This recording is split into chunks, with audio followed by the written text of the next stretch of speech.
roi des eaux.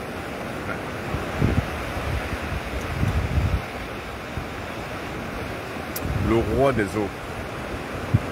Bienvenue. Bienvenue à vous toutes et à vous tous. Bienvenue à vous toutes et à vous tous qui, à chaque fois que je fais un direct, vous êtes là. Bienvenue. Je suis très fier une fois de plus encore ce matin à Kribi, devant la mer, à parler encore de spiritualité. Je suis très fier. À chaque fois que je viens dans un temple, je suis fier. Je suis au temple de la nature. Alors pour ceux qui m'écoutent la plupart du temps, pour ceux qui m'ont écouté hier, j'ai dit que la plus grande religion, celle qui est la plus réglée que toutes les autres, se passe dans un temple. Cette plus grande religion qui se passe dans un temple, c'est la religion de la nature. Et il se peut que cette religion de la nature est la nôtre. Ce n'est pas une église, ce n'est pas une mosquée, c'est la nature. Et la nature offre de plus beau ce genre de choses. La mer. Vous écoutez le grondement qu'il y a derrière, eh bien ce sont les dieux de la mer qui parlent. C'est les dieux de la mer qui parlent. Alors à chaque fois que j'ai l'intention de communiquer avec les dieux de la mer, je viens à Kribi. Tous les mercredis. Et pour ceux qui ont regardé le direct hier, j'ai dit que venir à Kribi pour moi, c'est un moyen de communiquer les mercredis avec la force de la religion du mercredi. La religion du mercredi chez les Bassards, c'est l'Ongé. L'Ongé, c'est le pouvoir. L'Ongé, c'est l'accomplissement de l'invisibilité dans un monde visible. C'est-à-dire que comment le monde invisible doit-il diriger le monde visible? C'est ça qu'on apprend dans la religion du Ngé. C'est la religion du mercredi. Et c'est pour ça que c'est les mercredis que je viens à Kribi. Parce que les mercredis, je travaille avec le pouvoir de Mercure. Le pouvoir de Mercure, c'est le pouvoir de commander. Donc, c'est le pouvoir d'agir. C'est le pouvoir de transmuer et de transmuter. Et bien, c'est pour ça que je viens là. On transmue le plomb en or. On transmue un bandit en un honnête homme. On transmue un sorcier en une honnêteté intellectuelle et mentale. On transmue un salopard en quelqu'un de vrai. Donc c'est la transmutation, c'est pour ça que je viens à Kribi. Et tous les mercredis, je suis à Kribi. Parce que je vis au rythme des influences du jour. C'est ça, le Fils du Soleil. C'est-à-dire qu'on vit au rythme des influences du jour. Quand il y a l'influence des jours, l'influence du mercredi, c'est l'influence d'une religion bien spécifique. Envoyez les cœurs, parce qu'en envoyant le cœur, vous permettrez donc à l'algorithme de votre réseau social de clarifier la connexion. Et vous permettez également aussi à moi-même qui fais le direct de pouvoir m'encourager à continuer à le faire. Donc envoyez les cœurs, envoyez les je t'aime et partagez. Et à chaque fois que je viens à la mer, c'est pour prouver la présence divine des énergies cosmiques dans ma vie. Et c'est pour travailler avec ces énergies que je suis là. Et bien c'est pour ça que je vous parle donc de spiritualité négo-africaine comme un moyen de contact avec l'ordre de la nature. Vous voyez, je suis avec l'eau. Derrière moi, c'est la mer. Ici, j'ai le pouvoir et la capacité de guérir. J'ai le pouvoir et la capacité d'agir sur des situations à distance. J'ai la possibilité, la capacité de luire, d'illuminer, de briller, de me purifier, de me protéger. Et de protéger, de briller et de faire illuminer les autres. Et bien c'est pour ça que je viens ici à la mer. Je viens aussi ici à la mer pour vous prouver que le langage divin de nous les Noirs, c'est avec les éléments de la nature, c'est notre religion. C'est ici qu'on puise le pouvoir. Quand je viens ici, c'est pour puiser le pouvoir. Et bien c'est pour ça que je parle du pouvoir des reines des eaux. Le pouvoir des reines des eaux. Comment donc avoir ce pouvoir des reines des eaux? Et bien justement, c'est en communiant avec les eaux. C'est pour ça que je suis ici. C'est pour ça que la possibilité pour moi d'agir dans ce monde, en regardant les vagues de la mer qui arrivent au lointain, regardez-les. Ce sont des vagues qui ont le pouvoir et la force.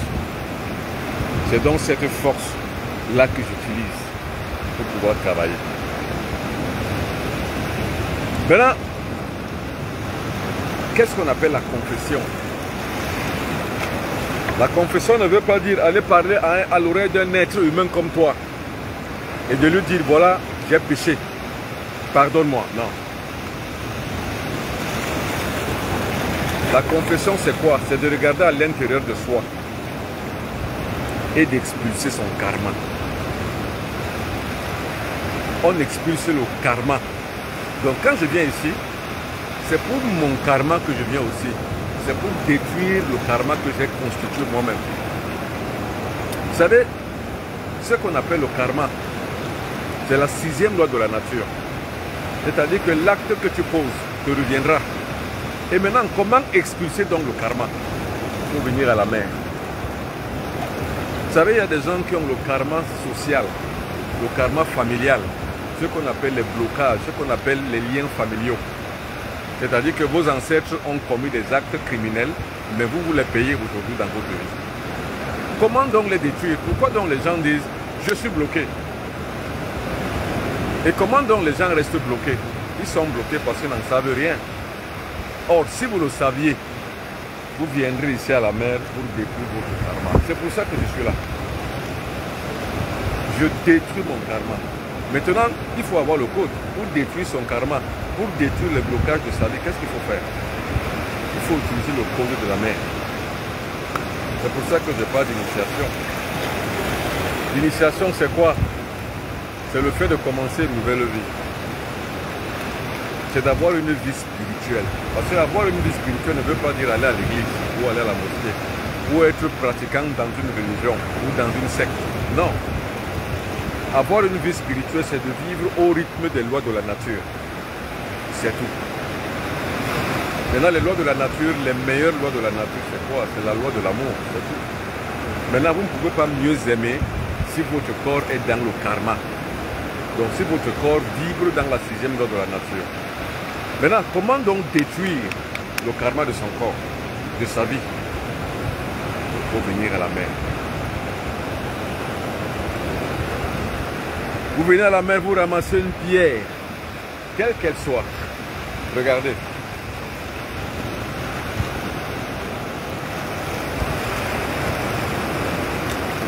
Je ramasse cette pierre. La voici. C'est une pierre qu'on trouve dans la mer ou alors dans la plage. Comme je suis à la plage, je l'ai trouvée à la plage. Maintenant, qu'est-ce qu'il faut faire avec cette pierre? Alors, quand vous venez donc à la mer comme ça, vous venez avec, on va dire ça, un saladier qui est en cristal. Vous prenez cette pierre, vous mettez ça là-dedans. Mais il faut distinguer et observer le karma pour lequel on veut le faire. C'est-à-dire que vous vous reprochez de quoi? Parce que le karma le négocie. Vous vous reprochez de quoi? Qu'est-ce que vous avez fait de très répréhensible socialement, spirituellement, mystiquement? Qu'est-ce que vous avez fait? Vous avez volé? Vous avez tué quelqu'un? Vous avez pris quelque chose en otage de quelqu'un? Vous avez lapidé quelqu'un? Vous vous êtes mal comporté contre quelqu'un? Il faut expulser ça. C'est ça qu'on appelle la purification. Et c'est ça qu'on appelle la confession. La confession, c'est quoi? C'est que l'acte que vous avez posé, que vous jugez vous-même être répréhensible, vous devez le changer, vous devez l'enlever de votre habit, vous devez l'enlever de votre corps. Comme ça, vous resterez donc pur et en harmonie parfaite avec le cosmos. Parce que pourquoi les gens souffrent? Pourquoi les gens sont malades? Parce que les gens ont coupé le lien sociologique et cosmique avec la nature. Quand vous coupez le lien avec la nature, monsieur, madame, vous êtes dans l'erreur en fait. Or, quand vous avez coupé le lien, c'est en pratiquant un karma. Donc c'est un accomplissement des actes qui sont répréhensibles socialement par le karma, par les lois de la nature. Et là, vous êtes dans le péché. Le péché, c'est quoi? Le péché, c'est la conception des pratiques qui sont hors normes, qui sont hors contrôle du cosmos. Donc, ce sont des pratiques qui sont contre la loi cosmique, contre les lois de la nature. C'est ça qu'on appelle le péché. Le péché, c'est pas qu'on a mangé le fruit de l'arbre défendu, non. Le péché, c'est quoi? C'est qu'on a perdu de vue et de concentration l'ordre naturel des choses. C'est tout. Mais qu'est-ce qui fait donc que les gens sont dans le péché? C'est pas parce qu'ils sont les descendants d'Abraham ou les descendants d'Adam et Ève. Non, les gens sont dans le péché parce qu'ils ont perdu la concentration de l'essentiel de leur vie.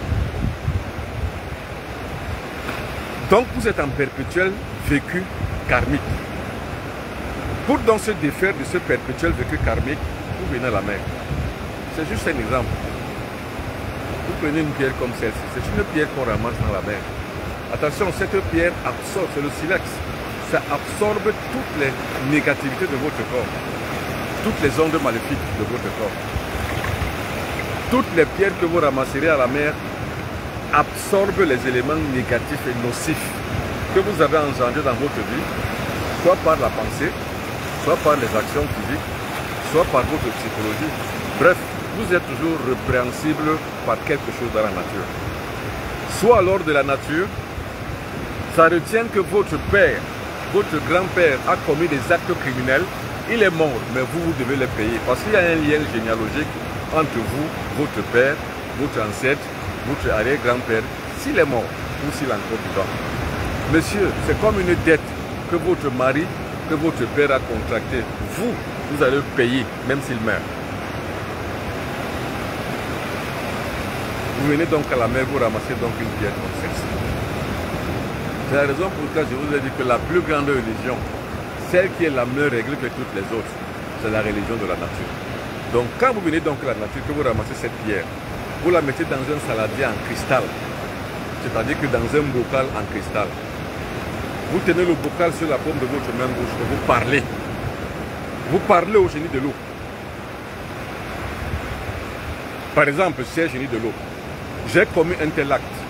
Un tel acte est répréhensible par la loi cosmique.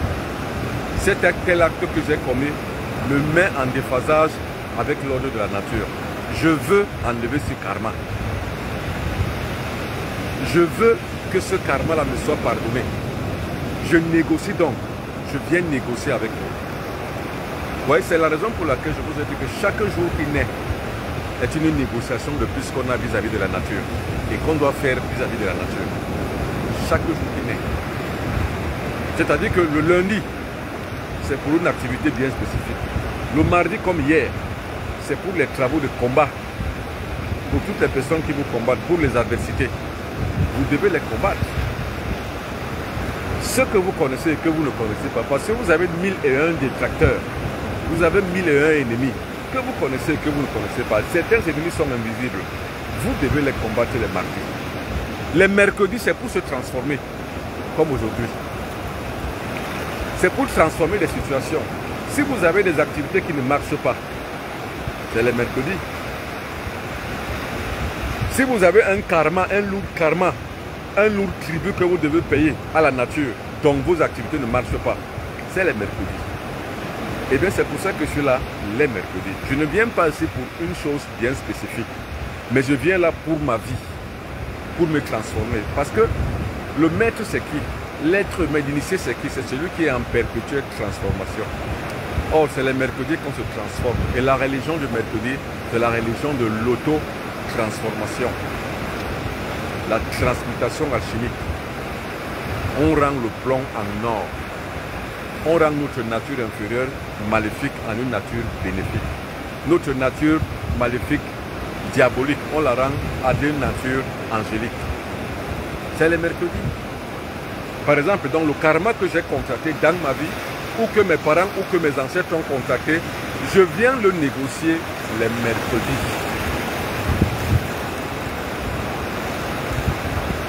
Oui, c'est ça la religion négro-africaine. Alors, pour toutes les personnes qui veulent devenir des fils du soleil, pour toutes les personnes qui veulent travailler spirituellement, socialement, mystiquement, écrivez-moi. Attention, ce n'est pas une publicité que je fais, parce que certaines mauvaises langues peuvent penser que je fais tout ceci pour avoir des clients. Non, il n'est pas question d'avoir des clients. Mais quand on est un être social, on fixe la conscience sociale. C'est-à-dire que je fixe dans la tête des négro-africains qu'il est important pour eux de revenir aux fondamentaux de leur spiritualité. C'est pour ça que je suis là. Et c'est pour ça donc que j'ai allumé la flamme du temple des fils et des filles du soleil. Cette flamme que j'ai allumée doit illuminer tout l'ensemble du monde. C'est pour ça que j'ai créé une ligne de défense, une formation bien spéciale, pour que certaines personnes connaissent ces choses, connaissent le pouvoir de l'eau, connaissent les esprits de l'eau. C'est ça l'initiation chez nous. L'initiation est pratique. L'initiation n'est pas théorique. L'initiation est pratique. Donc comme je suis arrivé ici le mercredi aujourd'hui, je fais des travaux qui me sont propres. Mais aussi, je fais aussi des travaux pour des enfants, pour des jeunes, pour des gens avec lesquels je suis arrivé ici. Quand je viens toujours ici, j'amène toujours une ou deux ou trois personnes pour transmettre l'initiation, mais aussi pour guérir, pour délivrer. Et ce matin, je vais en même temps transformer, transmettre, mais aussi délivrer. C'est pour ça que je viens ici. Et c'est pour ça que je vous enjoins tous à revenir aux fondamentaux de votre spiritualité. Ne criez pas en disant « Oh, je ne réussis pas ma vie, ce que je fais, oh, tout ce que je fais ne marche pas. » Non, c'est que vous n'en savez rien. Toute souffrance a une cause. Et toute cause a un effet. Et tout effet d'une cause est toujours corrigible. C'est pour ça que je parle de la négociation du karma. On peut toujours négocier un karma qu'on a contracté soi-même ou que nos ancêtres ont contracté et que nous sommes en train de payer. Vous devez négocier. Or, maintenant, la négociation passe forcément par la connaissance. Si vous n'avez pas le code de connaissance, si vous n'avez pas le code d'accès à l'égrégore, vous ne pouvez pas. Si vous n'avez pas le code d'accès à la transformation de l'individu que vous êtes, vous ne pouvez pas. Comment donc passer de l'échec au succès? Il faut avoir le code. Comment donc négocier son karma? Je vous en donne simplement un exemple. Vous prenez simplement une pierre comme ça au bord de la mer. Vous la mettez dans un bocal en cristal. Tac dedans, vous mettez de l'eau. L'eau de mer. Et vous commencez à parler de votre karma. Et rap, vous avez négocié votre karma. Maintenant, qu'est-ce que vous allez faire en retour? Parce que le mal ne se jette pas. Il doit toujours être compensé. Un karma ne se libère pas sans compensation. Qu'est-ce que vous allez faire en retour pour pouvoir compenser le mal que vous avez fait? Eh bien, ce sont les bonnes œuvres. Promettez toujours de faire les bonnes œuvres. Nourrir les pauvres, ceux qui n'en ont pas. Guérir les malades, comme je le fais. Servir les gens, comme je le fais. Donc devenir un serviteur de l'humanité. Donner à boire à ceux qui ont soif, comme je le fais. Fixer la conscience sur des gens, comme je le fais. Dominer le mal qui est en soi, comme je le fais. Élever le bien qui est en soi, comme je le fais. C'est-à-dire partir de l'esprit de mal à l'esprit de bien. Cela se passe par des contrats cosmiques. Un contrat cosmique, ça a des clauses. La clause, c'est que le cosmos vous retire votre karma. Et qu'est-ce que vous faites derrière? Qu'est-ce que vous faites à l'inverse pour compenser le mal que vous avez fait? Qu'est-ce que vous faites? Eh bien, si ce que vous allez faire après n'est pas acceptable par le cosmos, par les bonnes œuvres, ça veut dire que votre karma ne vous sera pas retiré. Vous ne pouvez pas contracter un karma, vouloir négocier ce karma et revenir encore faire les mêmes erreurs. Votre karma ne vous sera jamais partagé. Vous savez, là ce matin, j'ai aidé un jeune délinquant à se retirer de son karma, de tout ce qu'il a fait. un jeune délinquant qui est dans les malversations financières, qui est dans la fémania, qui est dans les agressions, qui est dans le vol, bref, qui est dans toutes les pratiques négatives que reprime la société. C'est un repris de justice. Je l'ai amené ici pour pouvoir lui sa vie et négocier son karma. Et en négociant dans son karma, je prends sur moi de le suivre. En fait, c'est ça qu'on dit sauver quelqu'un. Je négocie ton karma et je me prends donc pour moi maintenant la peine de te suivre afin que tu ne retombes plus sur les mêmes travers. Et où ça se passe? À la mer. C'est pas dans un livre. Donc, ceux qui pratiquent la magie savent qu'avant et après, il faut négocier son karma. Quand vous avez pratiqué, négociez le karma. Maintenant, ceux qui ne savent pas négocier le karma, attention, c'est pour ça que je parle d'initiation et d'ignorance. Ne vous lancez pas dans des pratiques spirituelles, mystiques, si vous n'avez pas un guide spirituel. Parce que vous ne savez pas comment ça se passe. C'est comme ça que les gens appellent souvent des esprits. Les esprits viennent, ils restent dans leur corps, et leur corps maintenant devient le temple de ces esprits. Ils deviennent fous et malades mentales. Il faut toujours faire des choses avec un guide. C'est comme quelqu'un comme moi. Je ne peux pas monter sur un ring de combat. Vous bagarrez contre un gars comme Francis Ngannou, il va me détruire. Ne faites pas des choses que vous ne maîtrisez pas. Ce n'est pas parce que je viens ici à Créby que vous aussi vous allez venir à Créby et faire n'importe quoi. Non. Il faut faire dans la mesure des choses. C'est juste une recette que je vous ai donnée.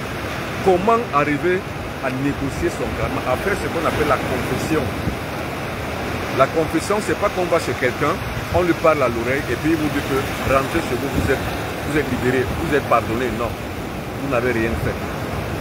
Parce que vous retomberez encore dans les mêmes travers. Donc, le karma, c'est quoi? C'est qu'on négocie une chose, celle qui peut être bonne pour nous et celle qui ne peut pas détruire les autres. Vous pouvez passer. Passez comme ça. Il y a des gens qui passent. C'est mieux. Merci. Vous voyez donc, c'est ça qu'on appelle la négociation de karma. C'est-à-dire, c'est pas que vous allez voir quelqu'un, vous parlez, vous racontez des choses, votre histoire de votre vie, et puis quelqu'un vous dit, allez-y, je vous ai pardonné. Non, vous n'êtes pas pardonné, parce que le karma n'est pas verbal. Le karma, c'est une négociation. On négocie pour avoir un pardon. Vous négociez avec des clauses, c'est-à-dire vous dites ce que vous allez faire après. Quant à moi, quand je viens ici négocier mon karma personnel ou mon karma familial ou le karma de mon pays, parce que la plupart du temps également, je viens ici négocier pour le karma de mon pays. Et je ne suis pas le seul à le faire. Nous sommes une grande équipe à le faire pour notre pays. On négocie le karma et en négociant le karma de notre pays, nous demandons des choses nouvelles pour notre pays. Et nous promettons faire mieux pour que notre pays aille mieux. Moi, je fais également la négociation du karma de mon village. La négociation du karma de ma propre famille, la négociation de mes propres enfants et femmes, la négociation de mon propre tourbillonnement cosmique. Et je fais également la négociation aussi de ma famille biologique et de ma famille mononucléaire. Donc quand on fait donc les négociations de ce karma, il faut toujours donner en retour une contrepartie. Promettre une contrepartie qu'on peut accentuer. Donc, je rappelle bien, vous voulez négocier un karma, venez à la mer. La mer existe dans tous les pays du monde entier. Si vous n'avez pas la mer dans votre pays, allez dans un pays voisin où il y a la mer. N'allez pas dans une rivière, n'allez pas dans un fleuve, ça ne donne rien. La mer, c'est autre chose. Regardez la mer. Ça fait tant à perte de vue. C'est là où ça se passe. C'est à la mer. Quand vous venez alors à la mer, venez avec une intention spécifique que vous allez négocier votre karma. Mais, surtout, sachez à quel karma négocier. Donc, pointez dans votre vie, pointez un karma. Ce que vous avez accompli de négatif, ce que vous avez fait de mal, pointez-le. Donc sachez quoi venir négocier. Et quand vous avez alors négocié, vous venez donc à la mer, comme je l'ai dit la plupart du temps, pour ceux qui étaient la fois dernière, mettez-vous à genoux. Vous vous mettez à genoux uniquement pour le respect des lieux. Donc vous ne vous mettez pas à genoux pour faire du mal à quoi que ce soit, ni pour vous prosterner. C'est pour le respect des esprits des lieux. Parce que dans la mer, il y a les reines du pouvoir. Et ces reines du pouvoir, généralement, là, peuvent vous accompagner dans cette négociation. C'est pour ça que quand vous venez, mettez-vous à genoux, même 1 à 2 minutes, en signe de respect. Puis, relevez-vous. Cherchez donc un caillou, ramassez-le. Ça devient une interface entre vous et les seigneurs du karma. Par le touchement des génies de l'eau, donc des reines du pouvoir des eaux. Vous ramassez donc ça. Vous le magnétisez à votre corps. C'est-à-dire que vous le tenez comme ça pendant longtemps, entre les deux mains. Cela est en train de s'imprégner de votre magnétisme personnel. Une fois que vous avez terminé, prenez le caillou, mettez-le dans l'eau. Donc dans un bocal en verre, en cristal. Une fois que vous l'avez mis dans un bocal en cristal, laissez-le séjourner même pendant 3 jours. Et chaque jour, tenez-le sur la paume de votre main gauche et parlez de votre karma. J'ai fait ceci, je le regrette. Je regrette de l'avoir fait. C'est pour ça que je veux négocier le karma. Enlevez-moi ce karma et moi en retour, voilà ce que je vais faire. Comme je vous ai dit, je vous ai donné les indices. Le premier indice, c'est quoi?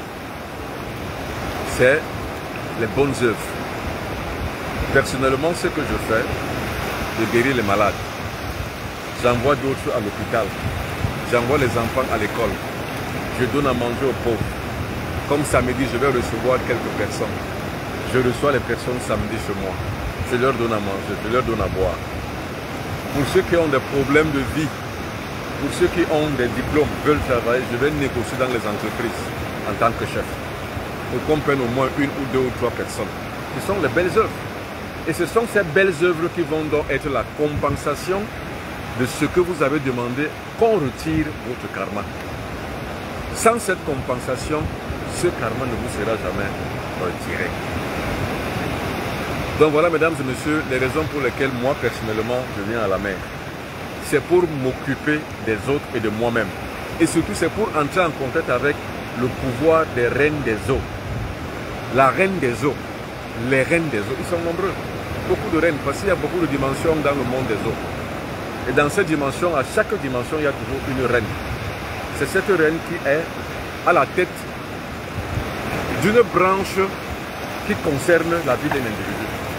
Et je viens toujours acriber les mercredis, parce que les mercredis, c'est la transformation. Ce sont les transformations alchimiques, les mercredis. C'est pour ça que remarquez que chaque mercredi, je suis acribique. Et à chaque fois, la plupart du temps, je vous l'annonce. Et pour les cas d'espèce, je vous dis ce que je dois faire. Et pour le cas d'espèce également, je vous montre un secret.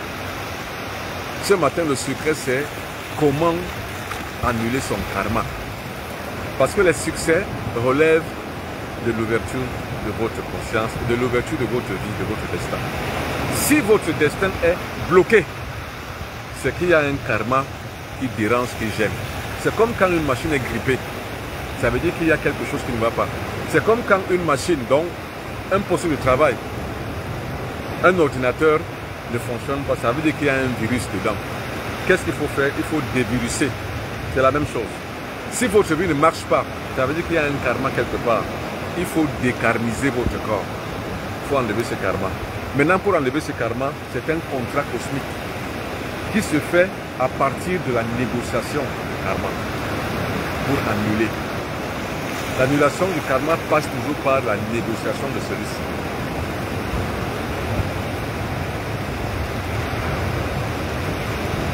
Alors Valentin et Phila me pose la question, vous étiez où depuis longtemps, mes grands maîtres? Je ne vous voyais plus sur Facebook, me voici que vous voyez maintenant. Alors, Kamit fils d'Imhotep me dit bonjour, bonjour. Delmas Bakine, bonjour mon père, je vous ai écrit sur votre WhatsApp, vous n'avez pas répondu. Et comme je l'ai dit la plupart du temps, quand je ne réponds pas, ça veut dire que vous avez écrit des choses qui ne m'intéressent pas. Donc quand vous m'écrivez, sachez quoi écrire. Ne m'écrivez pas des conneries, je ne vais pas répondre. Alors, Alex Boyka, bonjour. Bonjour.